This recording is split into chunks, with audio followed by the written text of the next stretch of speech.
கட்டுப்படுத்துவோம் இருக்கட்டும், நம்ம கூட்டத்தை எப்படி கட்டுப்படுத்துவோம், நமக்கு பின்னால் வர தொண்டர்களை எப்படி கட்டுப்படுத்துவோம் தம்பி விஜய் அதை முதலில் முயற்சி செய்து ஒரு முன்னுதாரணமாக இருக்க வேண்டும் என்பது எனது கருத்து. தமிழ்நாடு அணி டெல்லி அணி சொல்றாங்க, சொல்லிட்டு இருக்காரு. கிரிக்கெட்ல கூட தமிழ்நாட்டு அணியை டெல்லி அணி தோற்கடிச்சது கிடையாது, அணிதான் தமிழ்நாட்டுல விளையாட்டா சொல்றாருப்பா, விளையாட்டை வச்சு விளையாட்டா சொல்றாரு, அவ்வளவுதான். அது கரெக்ட். அதாவது என்ன சொன்னாருன்னா, எங்கிட்ட இருக்கிறது இமோஷன் அப்படின்னு. அவர் எலெக்ஷன் இல்ல இமோஷன் சொன்னாரு.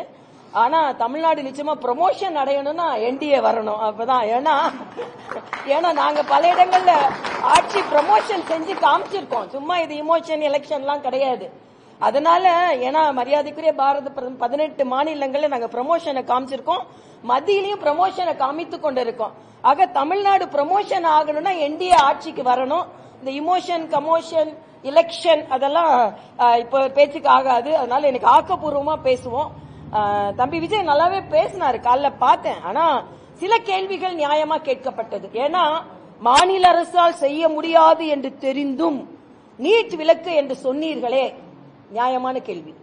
அதே மாதிரி 100 ரூபாய் பெண்களுக்கு மானியம் கொடுக்கறீங்களே, கேஸ்ல கொடுக்கறீங்களே, நியாயமான கேள்வி. 4000 ரூபாய்க்கு மேலே கரும்புக்கு கூடுதல் விலை கொடுக்கிறேன்னு சொன்னீங்களே, நியாயமான கேள்வி. ஆக இந்த நியாயமான கேள்வியை மட்டும் தமிழக மக்கள் எடுத்துக்கொண்டு இந்த டெல்லி அணி சென்னை அணின்னு விளையாட்டா சொல்றதெல்லாம் விளையாட்டா விட்டுருங்க அப்படின்றதுதான் எனது கருத்து. அதனால நிச்சயமா திராவிட முன்னேற்ற கழகம் தோற்கடிக்கப்பட வேண்டிய ஒரு கட்சி. எல்லாம் வாங்க வாங்க வாங்கன்னு யாராவது அறிவாலய நிழல்ல போய் நின்னா கூட்டணிக்கு வந்திருக்கீங்களா, வாங்க வாங்க வாங்கன்னு கூப்பிட்டு சேர்க்கிற நிலைமையில இன்னைக்கு திமுக இருக்கிறது, பதற்றத்தோடு இருக்கிறார்கள். அதனால முதலமைச்சர் சொல்றார், நான் கடுமையா உழைத்துக் கொண்டு இருக்கிறேன். நான் திட்டமிட்டதற்கு மேல் உழைச்சு உங்க பையன் கொடுக்க போறீங்க ஆட்சியை, அதுக்குதானே உழைத்துக் கொண்டிருக்கிறீர்கள். ஆனால் அது நடக்காது என்பதான் நாங்கெல்லாம் சொல்லிக் கொண்டிருப்பது. மக்களுக்கான ஆட்சி, தேசிய ஜனநாயக கூட்டணி ஆட்சி, அதிமுக முதலமைச்சர் அண்ணன் எடப்பாடியார் அவர்கள் அதை தெளிவாக தேசிய ஜனநாயக கூட்டணி சொல்லிவிட்டது. அதனால் தேசிய ஜனநாயக கூட்டணி வெற்றி பெறும் என்பதை நான் இந்த ஹோலி பண்டிகையில் வண்ணமயமான இந்த விழாவில் எண்ணமயத்தோடு சொல்கிறேன். அது ஏறக்குறைய இன்னும் ஒரு வாரத்தில் நாங்க திட்டமிட்டுவோம்.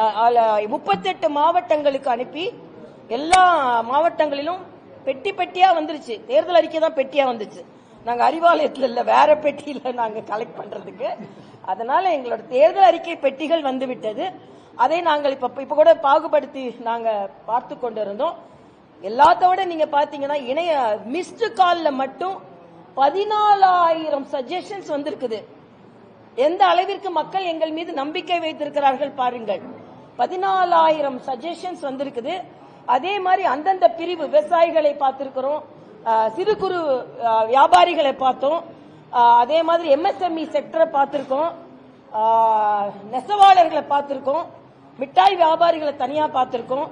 ஆக இவர்களிடம் இருந்து முற்றிலுமாக நாங்க ரெப்ரசன்டேஷன்ஸ் வாங்கிட்டு இருக்கோம். எல்லாம் சேர்ந்து ஒரு நல்ல ஒரு தொலைநோக்கு தேர்தல் அறிக்கையாக அது இருக்கும்.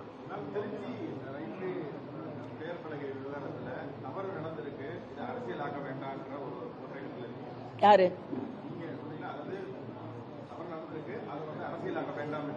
நான் அப்படி சொல்லல. அதிகாரிகள் முதல்ல கவனம் செலுத்தணும், மொழிபெயர்ப்புல கவனம் செலுத்தணும், தமிழை எந்த இடத்துல போடணும்ன்ற கவனம் செலுத்தணும்னு சொன்னேன் இதுல. ஏன்னா அவங்க மொழிபெயர்ப்பே தப்பு. அதாவது கர்த்தவிய துவாரான்னா அது தமிழ்ல என்னன்னு மொழிபெயர்க்கணும் பாருல. தமிழ்ல கர்த்தவிய துவாரான்னு போட்டா தமிழ் மொழிபெயர்ப்பு ஆயிராது. அதை அதிகாரிகள் பார்க்கணும். இன்னொன்று, தமிழ்நாட்டில் பேசும்போது தமிழை பிரதானமா போட்டுட்டு மற்ற மொழிகளை போடணும்ன்றது நான் என்னோட கருத்து. இதை நீங்க கவனிங்கன்னு நான் சொல்லியிருக்கேன், அவ்வளவுதான். ஏன்னா இது உடனே நேரடியாக மத்திய அரசு தான் இந்திய திணிக்கிற மாதிரி உடனே இவங்க எல்லாம் போடுறாங்கல்ல, அது தவறு. அந்த எண்ணம் மத்திய அரசுக்கு கிடையாது, அந்த திணிப்பு எண்ணமும் கிடையாது. இதை சரி செய்யுங்கள் என்றது எனது கோரிக்கையா நான் வச்சேன், அவ்வளவுதான்.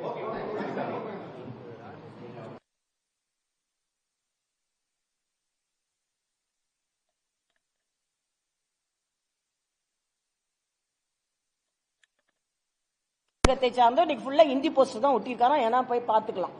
அதனால சும்மா நீங்க மொழியை வைத்து அரசியல் செய்ய வேண்டாம் என்பது எனது கருத்து.